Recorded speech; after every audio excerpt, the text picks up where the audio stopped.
Welcome to Sirens of the Supernatural, Season 2, Episode 3, Deliver Us from Evil, an interview with Ralph Sarchie.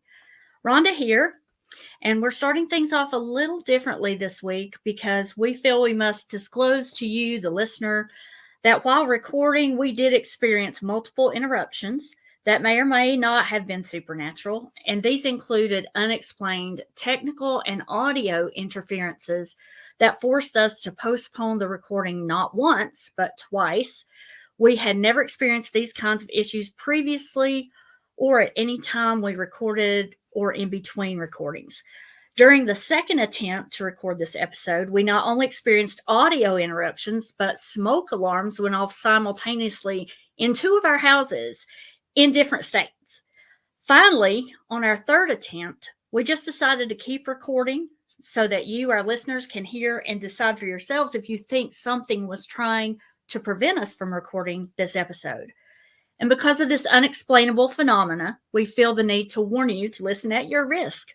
And before we go into the interview, we also want listeners to be aware that this episode does contain sensitive topic information and language that may not be appropriate for young listeners, as well as religious and other views that may not reflect those of your hosts. Now, here's a clip that shares more info about our guest, Ralph Sarchie. My name is Ralph Sarchie. I'm a retired New York City police sergeant. I'm not a paranormal investigator. I'm not a ghost hunter. I am a demonologist. I'm on a new kind of mission to help people. There's something evil in this house. An innocent family lives under constant attack. Fearing for their lives, they've called me and my team to help. I just heard a knock. You heard a knock? From what direction? You have at least one demonic spirit in this house. You like to scratch people? You like to burn people? We're dealing with something that is extremely evil, and it can affect your body. You're a coward. You pick on innocent people. You okay? Look at me. You okay?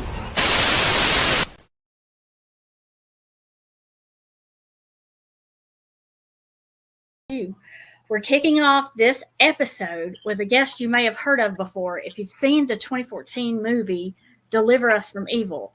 It was inspired by some of his true life experiences, and he also had a TV series called The Demon Files and has been involved in some other projects. Ralph Sarchie, we are pleased to have you as our guest tonight. It's nice to meet you, and thank you for joining us. We'll let you introduce yourself, and then we have some questions we can hardly wait to ask. So can you give our listeners and viewers some info about yourself and your professional background? All right. Well, I was a New York City police officer for 20 years. For some reason, everybody keeps shortchanging me to say 16. No, not 16, 20. I did the full 20. And I got involved in investigating cases of demonic possession and, demonic infestations. And, I worked with Ed and Lorraine Warren. My mentors were Father Malachi Martin and Bishop Robert McKenna. So, I have a pretty good, solid base of, people involved in this field way before I got involved in the field, The Warrens pioneers. Mm-hmm. In fact, they were chasing, spirit activity before I was even born. Right. I'm sure that those names are familiar to our listeners. And then, so when you were on the force, you actually got involved with investigating some of those cases. Was that right away, or was that like 10 years in, or about what time frame was it? Don't conflate the movie, with the reality. Yes. The job was just, that's what I did for a living. That was my career. Every once in a while, I'd have some preternatural activity cross my path in my function as a police officer. But predominantly I worked, it was on my own, like I said, with Bishop McKenna and Father Martin and the Warrens. And Hollywood just used it and made a narrative. It sounds a lot more interesting than my boring life, huh? So, that's blame Hollywood for that. Hollywood does embellish. Yeah, they do. But it was a great movie. So uh, thank you for sharing about your time on the force. Can you share a little bit about after your time as a New York cop? Well, yeah, I've been retired for 20 years now, actually. So yeah, I went to Iraq for about 13 months in 2007 to 2008. I was a private contractor. I was training Iraqi policemen. Was actually an international police advisor. Wow. So that was a pretty good experience. And I heard a lot about the stories about the jinn, as far as what the Muslims consider demonic. They call them the jinn. I heard stories about that. There was some outpost in Iraq and actually Afghanistan that the soldiers experienced, supernatural, preternatural activity. But I never went there with that in mind. It wasn't playtime for me. I was in the war zone, so I really had to keep myself, mission oriented. There was some sites that I could have visited, but I would have needed to take a whole bunch of people. I couldn't just mosey on out on my own. I'd have to involve the Marine Corps or the National Guard. So I didn't do any of that stuff. But, I just, when I retired, I put myself headlong into investigating cases. Mm-hmm. I did take a break for a number of years, in there. And I had every intention of retiring from the work. But Scott Derrickson and Paul Boardman and Sony had other ideas. So, when I was notified that they were going to do they were looking into the movie, I knew I was going to be brought back into the work. And, that's what I've been doing ever since. Mm-hmm. Neat. Thank you for sharing that background with us. I had no idea you'd been to Iraq. That's interesting. That's an interesting piece. I also delivered home heating oil. So, I did all kinds of stuff. I was delivering food to Greek restaurants in Manhattan, dealing with the traffic agents all day long, trying to give me summonses. So, I did a few things. Yeah. Well, let's backtrack a little bit with some questions that I know Ryan has. We're going to let him tackle some questions first. Okay, and I appreciate that, and that's good background. It's good to know the people we're talking to. I'm really glad that we're able to get through with this. This is our third attempt. We've had kind of unexplained technical issues on 3 different attempts, and this is hopefully this one goes good. Not real sure the reason behind that, but we've said some prayers and did some things to try to make this happen. So I'm grateful you're here and everybody's able to talk. So with that being said, Ralph, you was in the police force and you mentioned, that some of the cases coincided with the cases that you was working on. I'm just kind of curious, was there anything like that growing up that kind of led you into it? Because, most people don't really get involved or really they react a certain way or not really think about these type of things. When was your first experience, or when did you actually kind of come to realize this stuff is out there? Well, I never really actually had an experience that I recognized as something supernatural. I was an avid reader when I was a kid from a young age, and I love to read books about, war history, policemen, firemen. But I also, when I first started, I started to read about UFOs, UFOlogy, and reading those books sort of led me down the path into the spirit realm, because a lot of the books, they would conflate UFOs with spirit phenomenon when they write their stories. So I sort of veered away from the UFO ology and more into the spiritual aspect the human spirits, the ghosts.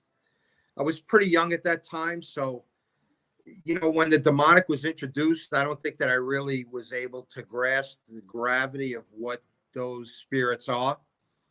It was when I got older, I eventually learned, but that's where I got my start, and I never stopped reading books on that subject, even into adulthood.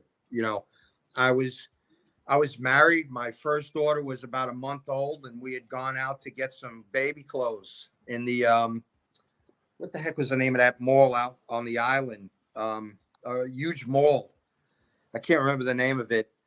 And I don't go by bookstores. I go in. I have to go into a bookstore. I guess I have OCD or something because I have to go in. And I went in there with my ex-wife and my little daughter, and it was my ex that came up to me with a book called Satan's Harvest, written by Ed and Lorraine Warren. So I purchased it, and I was on vacation at the time, so I was able to read that book in one day. I remember laying on the couch and read that whole book. And by the time I was finished, I had made a decision that I was going to notify or contact the Warrens, and I did. So it was from that moment that I got involved in the work. So there really wasn't anything external that hooked me into the work. I believe it was all, my weird, the things that I found weird is what brought me into this field, actually. So you can consider me weird, We're weird too. Yeah, I was gonna say I think we all are. Yeah, I've been considered worse, so I'm not worried about it. Well, yeah, that's interesting. I know, I never knew that part either. I'm trying to come up with some things that maybe our listeners haven't heard before. And you mentioned that your police work, that it was on occasions that it might have coincided. When you was on a case, what made you kind of feel like, hey, there's something not normal? Like there's something a little bit more going on here. When you mean case, what do you mean? Like when you was on the police force. Yes. Excuse me. Well, there wasn't anything outward. What had happened is a lot of the cops that I work with knew about my weirdness. So that's what we'll call it, weirdness.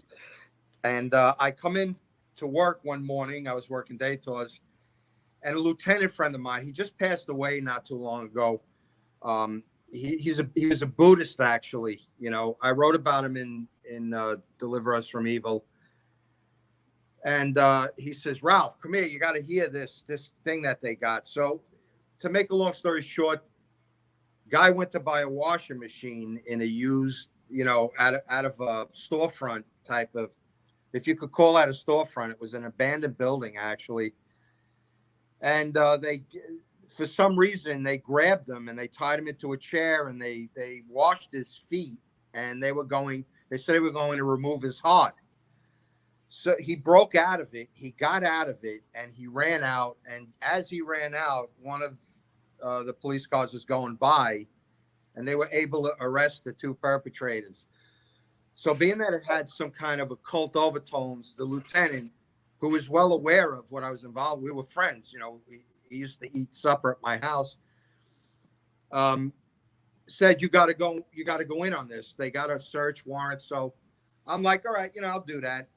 But in the meantime, we had back at that time, we had the assistant district attorneys actually responding to the precincts on, certain types of crime. And this fit that criteria.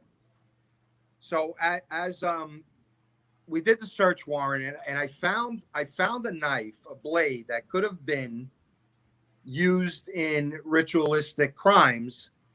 But that place was a condemned building. It was not like a livable. You couldn't go in and search through drawers. The place was loaded with garbage and rats and bugs and everything else. So, as I'm talking to the assistant district attorney, she says to me, "Do you know anything about ghosts?" And I says, "Well, yeah, I have some knowledge of it." she says, well, my aunt is having a problem. And she told me some of the things, and I recognized some of the phenomenon I was being told as pretty much being the earmarks of the demonic. You know, that was not performed by a human spirit. So I I wrote about this in the book, at length, the whole entire case. And I gave her one of my business cards. I had cards. And something told me to give her another one. And I gave her two. I said, you hold on to one and give this to your aunt. And when that woman eventually decided she was going to get around to calling me, she couldn't find the card that was given to her, so she had to call her niece to get the number. And so there was a connection there that I needed to be involved in this particular case. So, and that's the way it works. So that was just one of the ways that, my job sort of crossed paths. I had a really interesting situation. We had a housing project. I believe it was called Albany Houses. It wasn't really a nice place. It wasn't a nice place to visit, let alone live. But when the elevators were being repaired, we would have to send a cop to that location to watch the repairman and his tools, or they would rob him and rob his tools. So Wow. I'm standing there, and I believe it was Otis. I'm not 100% sure. He's repairing the elevator, and I'm standing right by the door, and we're conversing. And he says to me out of the blue, he says, I'm renovating my house, he said, and I got a lot of weird things going on. My tools, they keep disappearing and then reappearing. I'm finding crosses in the walls. So I'm saying to myself, this couldn't have fallen into my lap like this, So I try to delicately tell this guy what I investigate, and I gave him my card. And I'm like, this is an interesting case here. And because for some unknown reason, a lot of times people, they live in a home for 10, 15, 20 years, and everything is fine. And then they start to renovate the home, and then they seem to bring about a demonic infestation for some reason. And this has happened. This isn't just one or two incidences. This has happened repeatedly over the years, And I remember talking about this with Ed Warren because, when I first got into the work, I was relying on his past experience to bolster my own without actually having to go out there and get it myself. So, and one of these things came, up that renovated homes seem to bring out hauntings, and we don't know why. So I gave this guy my card, and I never heard from him. So I often wonder, what happened and what was the reason why this guy would tell, a complete stranger about that, and then find out that, wow, this guy knows something about it, and then never reach out to me. So, I mean, his tools were disappearing. He was blaming his kids. He'd go downstairs to work, and his tools would be missing. So he'd go upstairs to yell at his children. And when they denied that they touched him, he'd go back downstairs, and there they were. He said, this keeps happening to me. So I'm like, wow, this is not a human spirit we're talking about. This is definitely diabolical, in nature. And that was the end of it. So, that's the way it works. That's interesting. Like I said, it's kind of crazy. A lot of people don't tithe supernatural into that. They're just like, I know I just put it here. Where was it? Yeah. Like the 10mm socket, everybody loses, or the extra sock. So, I mean, that's kind of crazy. Well, it's designed to create confusion and doubt. Did that really happen? It's not normal to see an object levitate in front of you, So your first reaction is that actually happening? but it does, and people, that's not supposed to happen. Makes me not want to renovate my house. Well, well, if you do, just give me a call and I'll come over and I'll help you out. For sure. Ron, did you have anything else that you wanted to add? Like I said, the major differences between demonic and ghost infestation. Is there like a major difference that you can tell? And if you're in a room, can you feel something? Is it a sense that you get? Well, that's a two-part question, but human spirits are not capable of manipulating heavy objects. You know, we're weak by nature as far as the natural order that God instituted. We cannot affect the natural order that God instituted, and that's why this climate change crap is a hoax. We cannot in any way influence nature. You know, nature is governed by the angelic choirs. It's not governed by us. It's governed by God. But I don't want to get off the track here. Outside of our physicality, we don't have a lot of energy to move an object. It can't be done. You know, years ago, they spoke about psychokinesis, you know, where people were trying to move objects with their minds. It's not happening. There isn't anybody that could do that under their own power. We are electromagnetic energy. That's what we're made up of. Everything in this world is made up of electromagnetic energy, and that's how we the spirits manipulate our physical world, is through that energy. Now, we tried to recreate that electromagnetic energy, and the parapsychologists, but I don't know what year it was. I think it was in the 90s sometime. They created a machine that could lift a frog, levitate a frog. But this machine filled the whole entire room. This wasn't some little tiny thing. It was a huge machine to lift a little frog. So my point is that we don't have enough electromagnetic energy to affect the physical world after we die. Now, the demonic, on the other hand, that's a totally different story. They do not need any of the energy from the natural order. They have it on their own. They'll use it if they can get it, but they don't need it. So therefore, they can lift very, very heavy objects.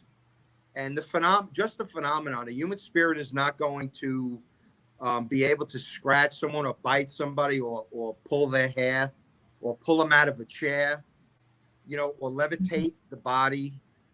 So that's one of the things that we could tell the type of spirit we're dealing with is by the phenomenon. But that does not rule out the fact that human spirits might be present along with the demonic. I've had many cases where there were, human spirits as well as demonic spirits present at the location. You say, well, how do you know that? Well, they would ask for prayers. You know, when I did the demon files, I started to use all of those gadgets. I never did that back in the day. You know, I didn't use that stuff. And, you know, we found that we're getting human spirits asking us to pray for them, you know. So one of my investigators, Sean Austin, seems to be taking off in that direction. You know, he feels that it's his calling to try and help as many human spirits as possible, the ones that ask for prayers. So they get them when they ask for them. Now, the demonic, on the other hand, will never ask for a prayer. Never. Neither will a soul in hell ever ask for a prayer. That's interesting. Like I said, right now, you know, I mean, that's some good stuff. I'm sure I might think of something later, but I don't want to take up all your time. I'm just excited to have you on here. Rhonda, you or Lindsay, have anything you guys want to ask Ralph, if it's okay?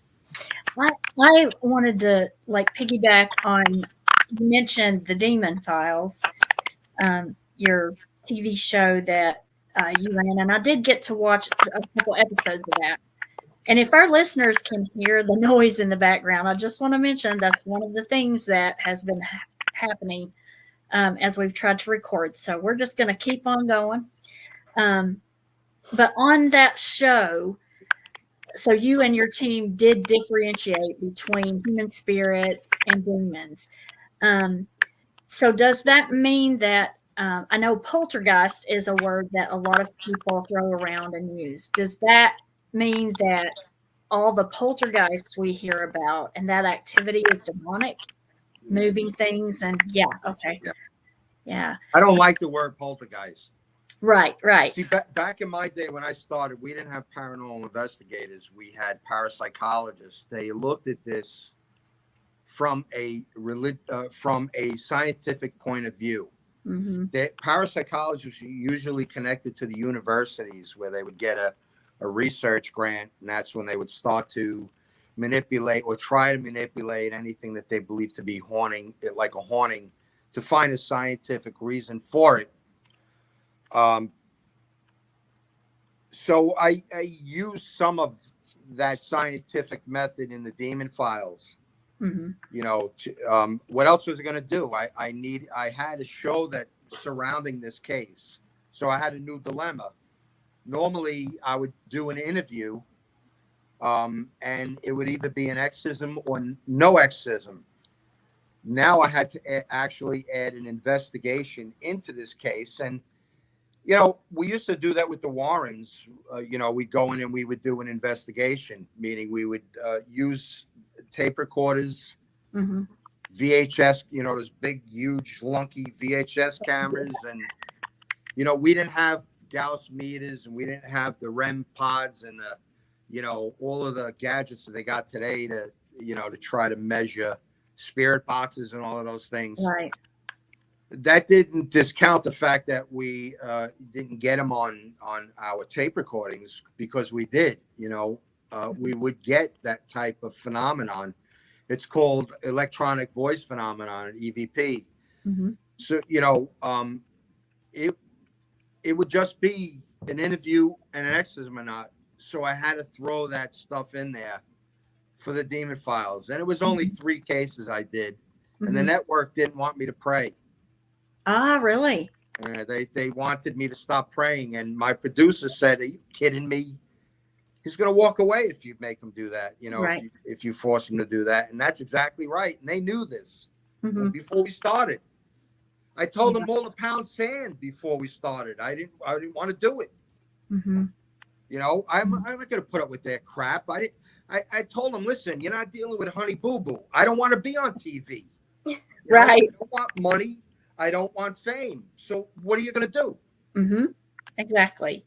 I was going to, one of my questions was going to be, did you actually get to go in with the Warrens and do investigations? It sounds like you did do that. And you said you kind of looked to them as mentors. What was one of the things that you learned from them that stuck with you? Well, you know, I learned a lot from Ed. But to be honest with you, I learned more of what not to do than what to do. Because, you know, the Warrens would accept anybody who wanted to come into the work. And that created difficulties because a lot of the people that they were pulling in, they had no idea what their ulterior motives was. You know, I don't want to be investigating a case and I walk into a room and see 3 people sitting in the corner with a pendulum playing games. Mm-hmm. You know, I don't go for that. You know, what are you doing? You know, but when I had my group of investigators, you know, because we started the New York City chapter to Ed and Lorraine's organization, which was called the New England Society for Psychic Research. Mm-hmm. My partner Joe and I started the New York City chapter, and my investigators knew better than to do that. You know, and I told them many times, if I catch you doing anything outside of what I advised you to do, you're going to be sitting outside waiting for us to finish, and that'll be the end of you. You're done. I don't want to hear, I'm sorry. No, I'm sorry. No second chances. None of that. I take that very, very seriously. You know, not only could you wind up hurting yourself, but you can hurt the whole entire team and the family that we're there to help by playing games like that. Yeah. You know, so people just don't understand. You saged your house. Are you a pagan? Do you perform pagan practices? Because sage is a pagan practice. It's not a Christian practice. It's not a Catholic practice. We burn frankincense and myrrh. Because if you remember from scripture, that's exactly two of the gifts that were given to Jesus Christ when he was born in that stable, was frankincense and myrrh. And in the Catholic Church, frankincense is known to bring our prayers to heaven. And the myrrh is the myrrh of self-denial, meaning if you're going to pray, you have to self-deny somewhere along the line. You know, because prayers are words, but self-denial is action. So God wants to see prayers and he wants to see action, because we're physical and we're spiritual. So you pray spiritually, but what do you put into the game, or the prayers, I should say? That's physical because of our duality. And that denial is usually through fasting. And that's why we perform the black fast before any solemn exorcism. It's a way of putting skin in the game, so to speak. So that what we use is frankincense and myrrh that is actually blessed. Sage isn't going to do anything against the demonic. You can flavor your turkey with it. That's about all that you're going to do with it. You're not going to chase anything out by burning it. Right. We eat it, for God's sake. You know, what are you doing? Yeah. Well, interestingly, can you give our listeners some kind of what you've learned about why demons can possess some people and not others? Like, what opens up the door for? I can't answer that question simply because the devil and his demons cannot do anything that God does not allow them to do.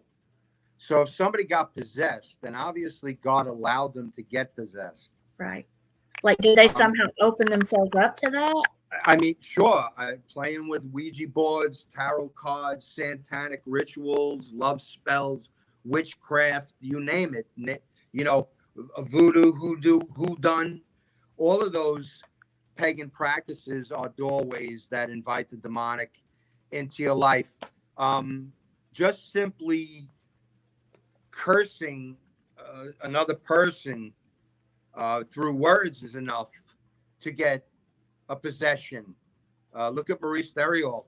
His father cursed him and he got possessed. Of course, his father was possessed, but it was passed from the father into the son. And then you have cases like Annalise Michel, where we have absolutely no idea why she got possessed. She should have never gotten possessed. She was extremely devout. She was a devout Catholic, prayed the rosary every day, received Holy Communion daily at Mass. There's no reason for that girl to have gotten possessed, with the one exception that God allowed it for whatever reasons. He allowed it to happen. That's the way God works. You know, we don't understand God's plan. And, there's a joke going around that says, how do you make God laugh? Tell him your plans. We don't plan things. God plans them.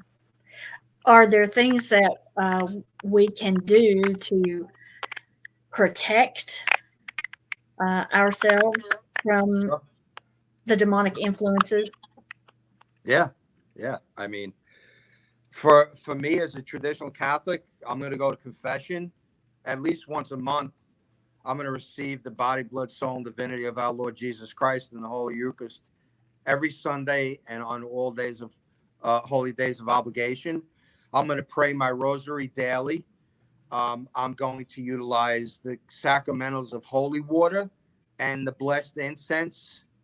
I'm going to use blessed oil, and I'm going to protect myself in that manner.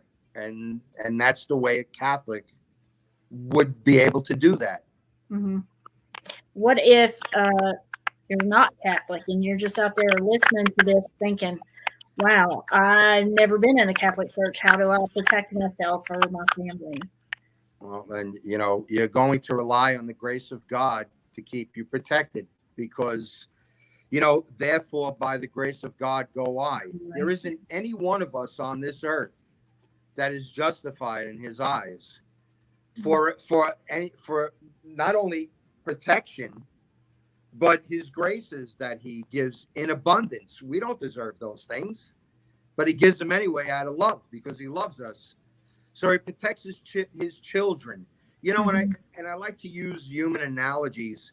If you have a parent, like a father, his child might be a drug addict. Is that father not going to love that kid is he going to love him any less because he's a drug addict, or is he going to do everything he can to help that child, right? Well, it's the same thing with God. That the drug addict probably stole and did all kinds of bad things and doesn't deserve the love that a parent would give, but he gives it anyway because of the necessary impulse of nature, which is for a parent to love their offspring. And then there's a quirk in that where there are some that don't deserve the title of parent. They're anything but. As a matter of fact, they deserve to be as far away from that child as humanly possible. And therefore we are not justified in the eyes of God, not one of us. There was only two souls on this earth that were. Jesus and the Blessed Mother and Saint Joseph. I mean, they all lived life according to the will of God, right down to the letter. But for the rest of us, we don't deserve anything, but he protects us because he loves us. Thanks for sharing that. Linz, do you have, I'm sure you have some questions. You always have some good questions to throw in there too. And just feel free to just go off go off your gut, I guess. Well, I was going to ask, so the movie Deliver Us from Evil, you said Hollywood kind of embellished some things. Could you talk a little bit about what was embellished versus the actual experience? Well, I never murdered anybody. We can start there. Well, that's a good thing. And when I read the script, I had to do it. I did a double take, I was like, what? So, I sat down with Scott Derrickson, and, I had made, he says, they're probably going to change the title of the movie. And I got mad. I said, change the title. I said, look, you already made me a murderer. Now you're going to change the title, so, it was things like that. I could never do an exorcism inside a New York City police precinct. Forget it. I'd have 50 million cops. Yeah, I wonder about that. They would have been hanging over each other on that two-way mirror to see what the hell was going on in there. The captain probably would have came in and says, "What the hell is this crap doing?" So that wouldn't have happened. We would have had to drag Mick Santino over to the chapel. Which wouldn't have sat very well after I had arrested him. But, it's things like that. It was a narrative that needed to be, created in order to tell the story. And he took a lot of the situations that, I was dealing with in my cases and sort of, like, I'll give you an example. The Abignetti house where the lights kept blowing out. That was a real occurrence in my house. We were buying bulbs constantly. They kept blowing out all the time, All right, granted, it was an old house, but the people upstairs weren't experiencing the same thing. It was just down in my house that so Scott, interwove that in to make, the Abagnale house, Abignetti, whatever the hell he called him, a little more spookier, because imagine sitting there, all of a sudden the light goes out, and you're in darkness. It's not fun, Yeah. Right. Yeah. So they, I'm assuming, sent you the script beforehand. Were you able to have any input as to changes for that? Yeah. Well, the script had been written by a few people. And one of the guys, David Ayer, I don't know if you saw the movie Training Day with Denzel Washington and Ethan Hawke. It was about an LA cop. Very, very good movie. Well, they hired him to get the script after Scott and Paul Boardman. And I met with him for like a day. And then he went off somewhere doing something that I don't know what he was doing, but that was it. And when I got the script and I'm reading it, all of the radio jargon was from LA. Rodeo 10, Rodeo 10. I'm like, what the hell is that? So I called Scott and I says, this ain't going to work. I says, we don't do. I says, I'm not an LA sheriff. What is, I'm a New York City cop. He goes, well, rework it. So I'm like, okay, I will. And I redid everything. And the line where the character Sarchie was in the mental institution and he got bit and he was yelling at the doctor.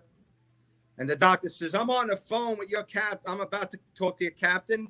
Well, the script called for, yeah, you're breaking my heart. But I said, I wouldn't have said that. I would have said, yeah, tell him I said hello, because I've actually used that line for real in real life. Whenever somebody would say to me, I'm going to call your captain, I would say, yeah, tell him I said hello. And I would walk away, like, I don't give a shit you're going to talk to my captain. So the funniest thing was at the screening, my cousin was there. And when that line happened, you couldn't shut her up from laughing. She just kept laughing. I didn't want to smack her. But she says, oh, my God, that sounds just like you. I said, yeah, because I wrote it, Yeah, I put that in there. I should have gotten credit for a writer because I did change some of the lines. But all of that, and we got an actual NYPD dispatcher to do those parts for those scenes where there was a dispatcher. She wound up actually becoming a New York City police officer and became a sergeant. Wow. And I was sitting in a trailer with her, an open trailer with her and Scott, and she was feeding the lines, and they were in the car. The car was on a trailer. We were looking right at them. We were watching them. That's cool. And she's reading the lines, and their answer, responding to it. So there were some things, and a lot of times the writers, they're not 100%. So I just tweaked some of the things for Scott, and I was a consultant, and I wanted the NYPD stuff to be tight. I wanted it to be 100% authentic, and that's what my job was. So I worked with the prop guy predominantly, getting all the reports. Those are all legitimate NYPD reports, whatever showed up. And the locker that Nadler was in, that I put that locker together the way a real police locker was set up. So, we're trying to make it authentic. Mm-hmm. Can I ask if the part in the movie where your daughter experienced, or the character's daughter experiences some supernatural things, did that really happen or something similar? No, that was totally embellished, but there were a lot of instances that I had written about, in the book of, my ex-wife and my daughters, both of them, Christina and Daniela, experiencing preternatural activity while I was out on a case or at work, or so there was a lot of stuff over the years. My poor little one was in the room when a picture frame came off the wall and flew across the room. It frightened her very much. Mhm. Christina saw a black shape hovering over the crib, of Daniela. Now my kids weren't alarmists. They liked the Little Mhm. Mermaid and they liked the Yeah. 101 Dalmatians. I seen that. Those two things, I know them verbatim. I had to watch them so much, but that's what they did. They were little girls. They played with their dolls and their toys, and they shouldn't have been burdened with the spirit Mhm. world at that particular time. But I know that little kids, they might be playing, but they got one ear tuned into what's going on with the adults. I know that because I was a kid. Mhm. For self-preservation, you got to know what's happening with the adults. Right. So if I'm on the phone with a case and they're hearing, what, your washing machine moved across the floor? Oh, okay. What else? They're hearing this stuff, and I guess in their young minds, they couldn't really put it together like I couldn't Mhm. when I was younger. But they Right. both know about it now.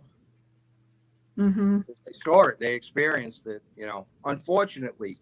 Yeah. Yeah. And listeners, if you can hear the background noises, we have never experienced that on any other record. So we're sorry for those. We're The just producer's been persevering. using the same platform for 2 years, and he's never experienced it before. So, anyway, Lindsay, I'm gonna let you continue. Just want to apologize for the background. So you worked with Ed and Lorraine Warren, and most people that are interested in the supernatural know those names. Um, what is your best, I guess, memory from working with them? Oh, I have an awful lot of memories Yeah. of the Warrens.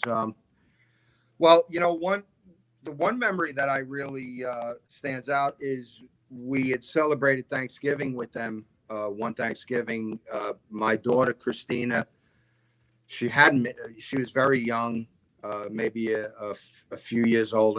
Daniela wasn't even born at the time, so we had gone up to Connecticut and spent Thanksgiving um, with the Warrens, and we were late because we had a lot of traffic, and Ed refused to start eating until we got there. So we kept him behind schedule for about an Aw. hour. We were about an hour late, but he said, "I'm not eating until Ralph gets here." So, that was more on like a personal note. I spent time with Ed. Ed would call me and say, "Listen, I'm going to be alone for the weekend. Are you available?" And I says, "Well, I am now. I'll be up there Saturday." And I'd go up there, and we would go out someplace. Ed would take me to a location of some of the cases that he wrote about in the Demonologist, which I read when I was a kid. You know, we went to Dudleytown one day. I know, and I'm pretty sure you're familiar with Dudleytown. You can't get in there now. If you go anywhere near Dudleytown, they arrest you. But I've been there quite a few times. I have video. Um, so, I guess it was those times it was just Ed and I together, and I can talk to him because when we had the group around, everybody was always vying for attention. Wanting to ask somebody a question, and who's goofing off over there, and but we had a lot of fun. We laughed a lot. Um, I used to tease a lot of guys. Over the years, people get to you and they're like, "Ralph, I was up there. I never remember you being there." I said, "Well, that's because I was on the A team and you were on the B team, so we never mixed. We never mixed. You know." Yeah. So there's a lot of people that I ran into over the years that work with the Warrens for whatever amount of time, and it was just Ed had a sign over his door in the basement that said sit long, talk much. There was nothing better than having a fresh pot of coffee on, and you got about 3 or 4 guys with a common goal, sitting around talking about the work or whatever it is, life experiences. And that was a lot of fun. I really, I enjoyed that. I don't have that anymore. Everybody's gone. Mm-hmm. There isn't anybody really from the old school that's around anymore, that's involved. Mm-hmm. Yeah. Can you, if you can, speak a little bit about, as far as the exorcisms that you have helped with, maybe the most intense or scary moment to you that you've had so far? Well, there was one particular case. It was an ongoing case for quite a number of years. And it was a very, very dangerous one because over the years, this particular person had worked with a couple of different exorcists from different religious denominations. And a lot of those clergymen that got involved wound up getting hurt, in some way. One disappeared. They couldn't find them. Another one suffered a heart attack just before the exorcism was, they were going to scheduled it. He had a heart attack. And another one, his mother died. So the things surrounding this particular situation, I had about 3 or 4 audio tapes of this person's exorcism, and I never played them simply because the exorcism, they were never successful. And when you're dealing with the demonic, if you give them recognition, you can draw them to you. And that was the last thing I wanted to do, especially from a case that was not resolved. It was still ongoing. But we had set up a 3-day exorcism for this person. And I had a couple of my investigators that were going to be joining us for this exorcism. And I needed them to have some type of knowledge on what they were going to experience. So I put the tapes on. I let them hear some of them. And my ex-wife had taken my daughters out to the movies while I had my class, which was in the basement. She did that often. When I had my classes once a month, she'd take the kids out because they make a lot of noise. When the class was over, I went upstairs and my front door was wide open. I have a dog in the house. I have guns in my house, but my front door was wide open. Now, I know she didn't leave it open. She's going to lock the door. So little things like that, with this particular case. But when we got to the exorcism, it was a 3-day exorcism. And the last exorcism was going to be September 14th, which is the Feast of the Cross, the Holy Cross in the Catholic Church. We celebrate the cross of Christ on that day. And in that church that day for that exorcism, we had 3 relics of the true cross. I have a relic of the true cross. Joe Forrester had a relic of the true cross. And Bishop McKenna had a relic of the true cross around his pectoral crucifix. It was embedded in gold. And when he held the crucifix up in front of this person, I was sitting off in the rear to the side, and Joe was sitting next to me, which was directly behind the person. And when the bishop put the crucifix in front of her, I put it to the side. And I can see, I'm looking at, it was a female. I'm looking at her, and I could see the eyes. The head wouldn't turn. That look that I could see from the corner of those eyes, I've seen that on wild animals. That was not a human gaze that I was looking at. That was something different than a human being. And I sort of got a little too emotionally involved in it. I was enjoying the fact that I was creating this fear in this demon. And it was actually, so for a number of years on September, on the month of that exorcism, I would suffer some kind of a major league problem in my life, whether I caused it or I didn't cause it. I was dealing with a lot of bad stuff in the month of September for many, many years. So to the fact where I'd have the problem and I'm talking to my partner, Joe, and Joe would be like, Ralph, do you know what month it is? And I'd be like, oh, geez, it was September. Now, we're in the middle of this, and Joe is going to church. He's walking to mass with his wife, and a tree branch just came crashing down and missed him by inches. So when I was at the same mass, I drove. I didn't walk. I drove there, even though I live closer than he did. I had the kids, so we were driving. When mass was over, he says, "Hey, Ralph, this is what happened." So I'm like, get in the car. We got in the car and we went over there. That was not a dry branch. That was a live green branch that seemed to have been torn from this tree and thrown on top of Joe. It tried to get him, but it didn't happen. Now, this isn't the second time that something happened to Joe with an exorcism. He wasn't even involved in.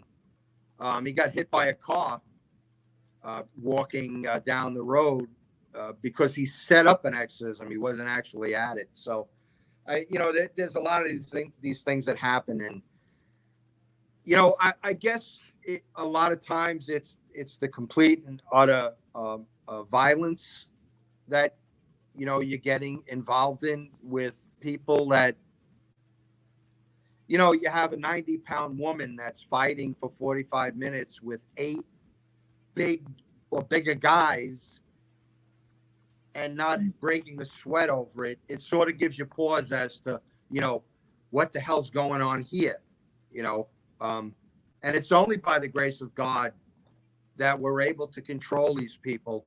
We're never tested to beyond the limits of our abilities. I've been at exorcisms where I was the only assistant, and I would spend hours holding a person in a pew, to the fact where I couldn't hold anything in my hands because I was holding on so tight, with squeezing, that I couldn't grasp anything for a couple of hours, because of that physical strain that I would have to go through. But I was never tested beyond my physical endurance.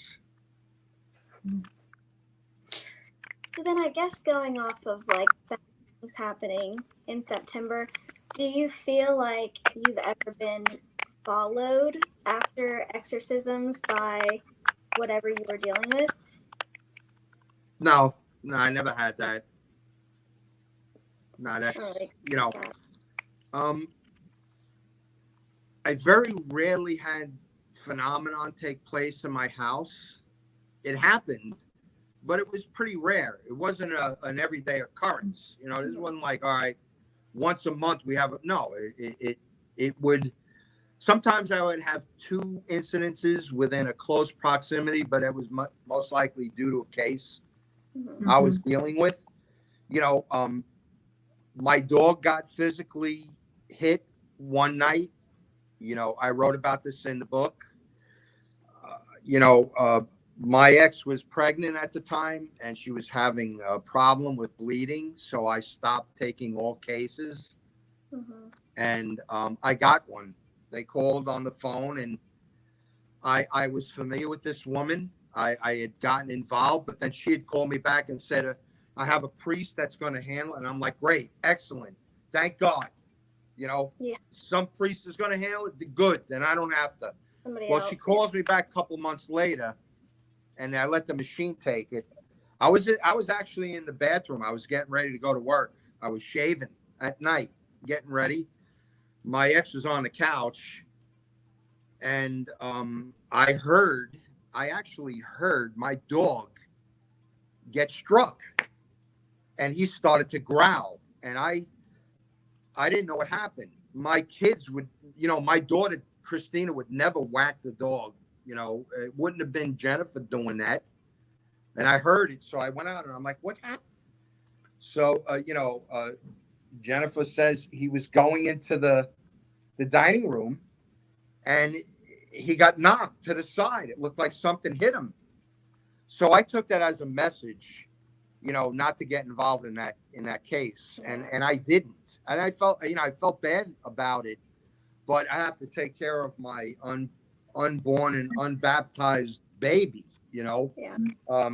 And the people around me, they're my first priority. So, it's things of this nature. There was no reason for that to happen. It's never happened before. This dog, Max, was a lunatic of a dog. I mean, he would bark at anything, except for one night when I needed him to bark. He was nowhere to be found.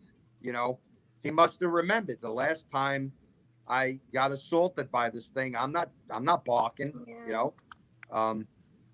So these things, they happen, and you have to understand that they do happen. If you're going to get involved in this type of work, and you cross that line, and you actually become a threat to the devil, he's going to know who you are, and he's going to look to get you in whatever way he could possibly get you, usually through temptation. He wants you to fall, and he wants you to fall in mortal sin, because once you fall in mortal sin, he gets your soul for all eternity. That's not a really appetizing thought for me at this stage of my life. I fought him my whole entire life. I don't want to spend eternity with him. He's going to get revenge on me. I'm not happy about that. And it's a bad situation because I'm not going to make it into heaven on my own. I know the only way I'm making it to heaven is if God miracles my ass in there, because I'm not doing it on my own. Right. So I'm between a rock and a hard place. Ralph, how many exorcisms would you say you've been involved in? Solemn exorcisms of people. Mm-hmm. I would put the number probably around 27, 28. But I've been at many, many more minor exorcisms, or for people that were being oppressed and possessed. There was a lot of those, much more of those. Possession, while it's not as rare as you think, it's not as common as you think. It doesn't happen a lot. And that's why when I get messages from people, I'm possessed, my first thought is, no, you're not. You're going to have to prove it to me that you are. That's the way even though I might have a good idea that, all right, what you're telling me is making me believe that, yeah, you might be, but then I hear a lot of things from people, and, just because you love to drink your beer doesn't mean that you're being bothered by the spirit of alcohol. That's a bunch of baloney, Yeah.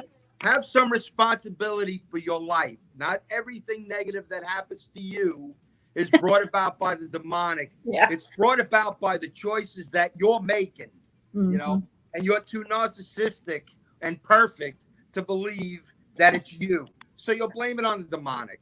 I don't go for that. God doesn't allow them to work that much in people's lives as far as possession. More on the inspiration, temptation field. That's a different story. There isn't any one of us that goes through life without being tempted by the devil. But you can also be tempted by God. Think about that for a while. Yeah. So, On your, go ahead, Linz. Go ahead.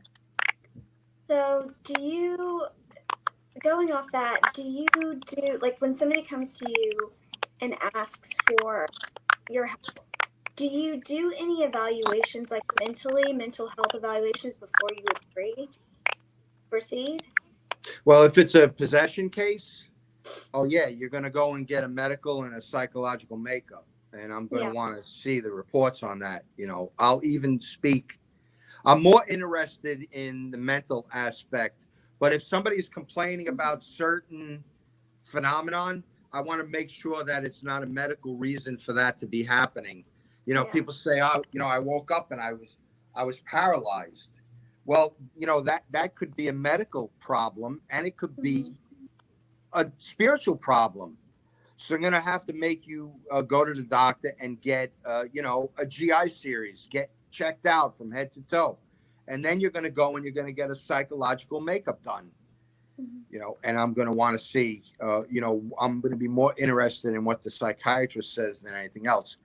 But then I'm also going to speak to the family members, because not everybody in the house is going to be mentally ill, right? Hopefully. What kind of household is that? But if I have a person claiming X, Y, and Z, well, I'm going to want to speak to the mother, the father, the sister, the brother, the auntie, whoever's there. What did you experience? How did you experience this? Did you experience it? Things of that nature. It's an interview. I take a police report, basically. I'm covering the bases on it. So have you had to turn a lot of people down? Well, I turn more people down than I would have taken. Then do it, Over the years. There are a lot of people that were mentally ill, and you try to help them. I would try to help them. I want them, you see, there's a mental illness that fixates on persecution, and they feel that the devil is persecuting them. So what I want to try to do is I want to change the focus off the devil and put the focus on God. Now, there are some people that believe that God is punishing them. So, it's difficult to deal with at times. But I would always rather them focus on God than focus on the devil. And, you direct them towards the mental health professionals. I've been trying for years to get a psychiatrist, involved. Somebody with a religious background, because back in the days, they were all atheists. They didn't believe in God. They believed in science. They felt they had all the answers. When they don't have, what? These scientists, they don't know half the crap that they don't know. They think they're brilliant. Oh yeah, we know. No, you don't know. So it's changed over the years, where more and more psychiatrists, they would come from a Christian point of view. I don't know if you know who M. Scott Peck is. Nobody knows who M. Scott Peck is? I don't think I've heard that name. Well, M. Scott Peck is, he's a pretty well-known psychiatrist, but he's also a Protestant minister.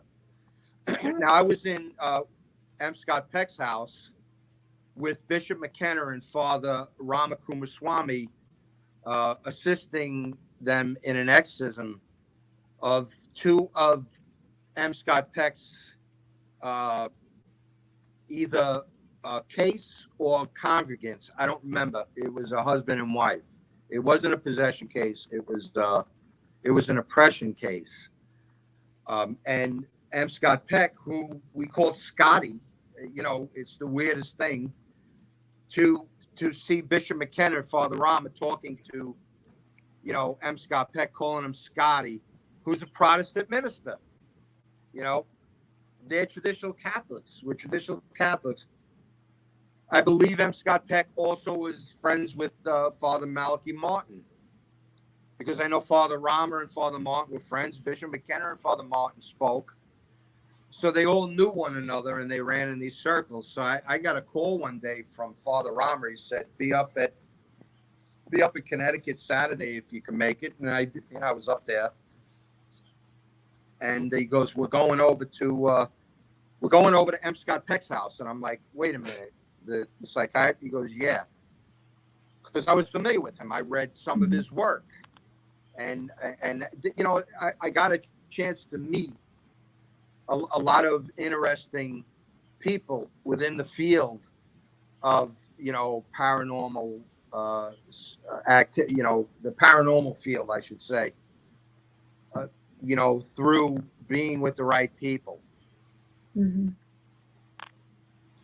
So that was my last question. Mom, if you have any more, or Ryan, do you have any more? I did have a quick question. Like, after, if someone calls you for help after there's a mental evaluation, physical evaluation done, you determine that it is demonic activity. What's your process of going into either perform an exorcism on a person or in a home? Because I know on the demon files there were some times when you expelled the demon from the actual home rather than a person. Can you tell us a little bit about your process once you determine that someone is demonically possessed or the home has a demonic presence in it? Well, I'm not an exorcist, so I don't do solemn exorcisms. I'll exorcise a house, Okay. utilizing the Pope Leo 13 prayer and the sacramentals of the Catholic Church are properly blessed.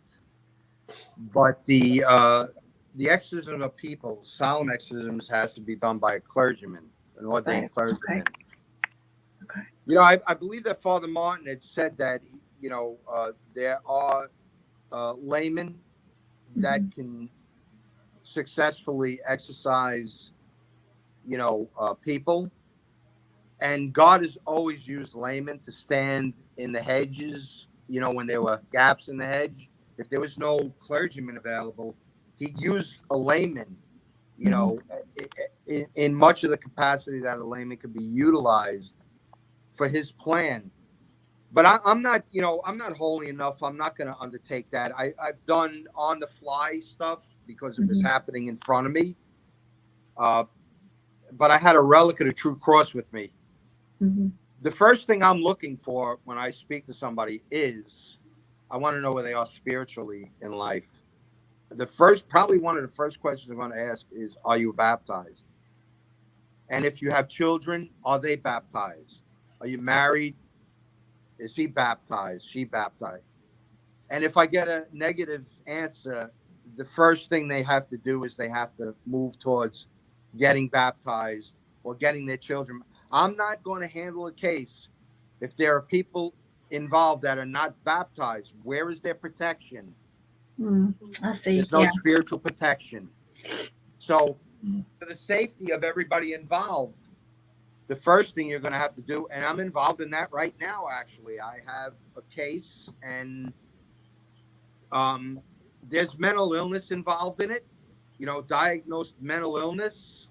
There's no baptism involved, no church involved. Every aspect of negativity that a family can travel down, I'm dealing with this particular family, and nobody's baptized. And I'm like, get them baptized.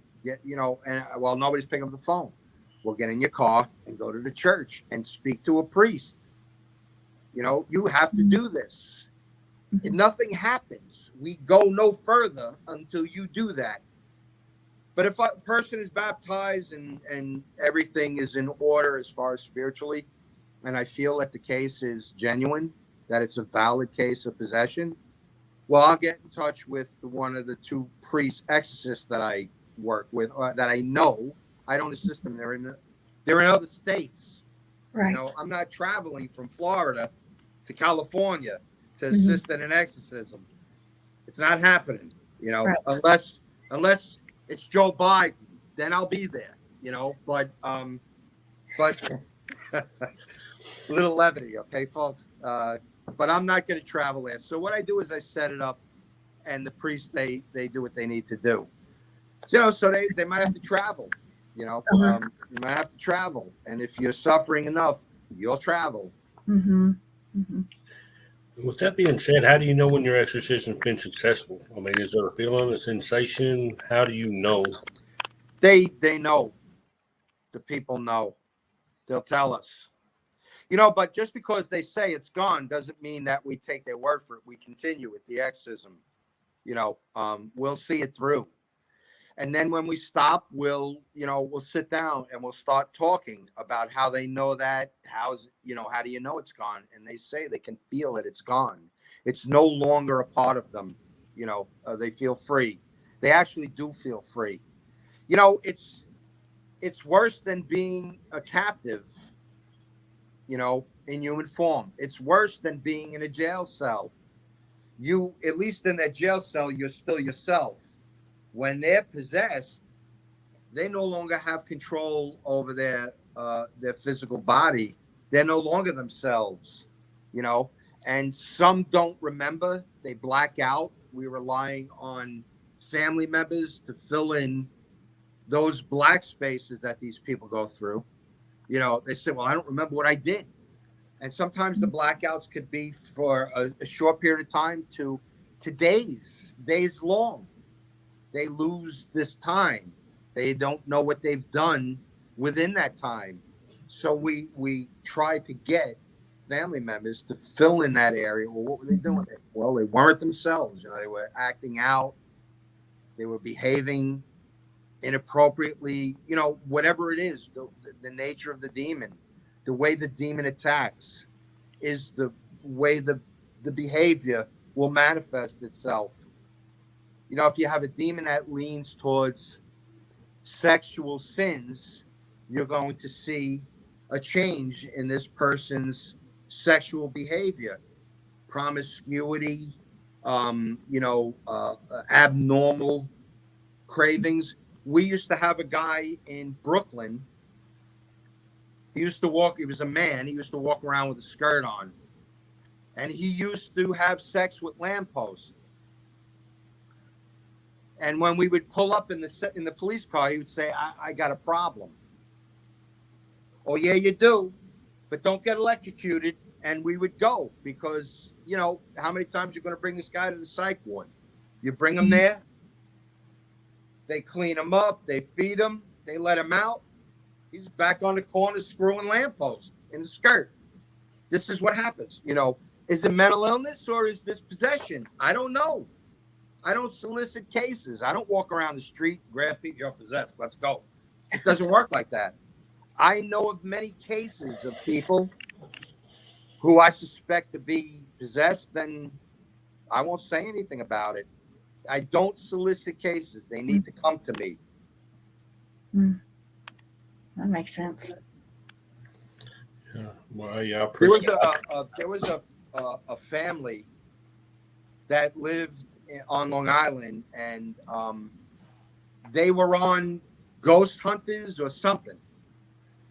And I found this out through the person that I was with, that they had this filmed in this house. And I would talk to them all the time. And I never not once said to them, hey, what do you have going on in your house? All I know is that the light in the house that I was in, which was next door, used to respond to my commands. It would go on and off. And I'd say, go on. It'd go on. And I'd say, shut off. And it'd go off. And it would keep doing this, like right on command. So, of course, I break out the blessed incense and the holy water and the relic of the true cross, and I do the prayers of exorcism. So right back next door, does it go? But I never not once told those people who I was. I don't solicit cases. I'm just not going to do it.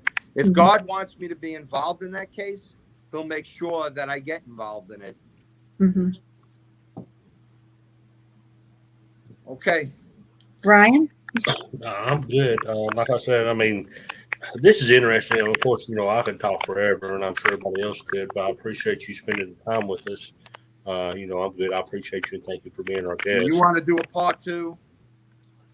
If you would like to, we would love to have you. I know that you would ask me, and I would be willing. Just okay.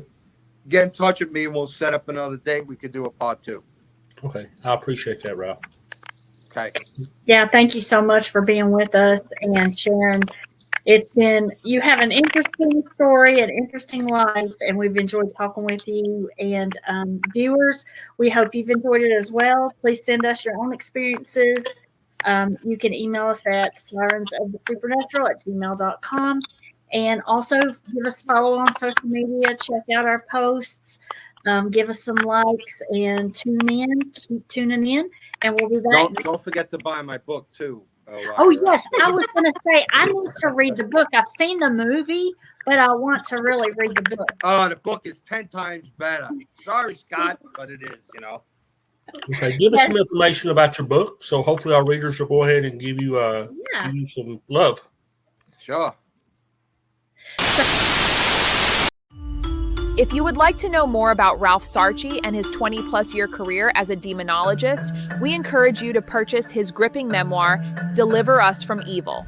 With a raw and unflinching narrative, Deliver Us from Evil offers a rare glimpse into the unseen world of exorcism and spiritual warfare.